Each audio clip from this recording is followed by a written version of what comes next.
Es gibt Neuigkeiten.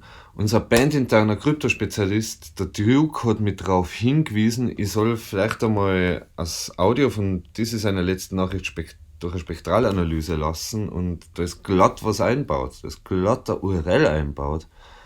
Und wenn man die aufruft, sind da einfach ein Haufen Ordner. Äh, in der Ordner ist auch nichts rein und nichts, aber die sind auch nicht alphabetisch sortiert. Aber wenn ich da jetzt mit Steuerung F True Story suche, äh, ist da gar nichts. Der findet überhaupt nichts. Ups, falsch geschrieben. Kein Wunder, dass er nichts findet. True, na, der findet da gar nichts. Das ist, glaube ich, leider alles derweil, aber wenn sich da noch was da gibt, werde ich mich melden. Update! Schneller als ich mir gedacht hätte. Ich wollte gerade das Video aufladen und dann ist mir eingefallen, hey, es waren alle Nachrichten, die wir gekriegt haben von ihm bis jetzt rückwärts. Was ist, wenn ich jetzt einfach in der Seiten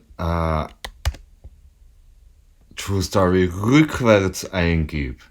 Ah, ah, und ich wollte euch mit auf die Reise nehmen. Das ist jetzt eine Premiere. Ich mache jetzt mit euch zum ersten Mal den Ordner auf.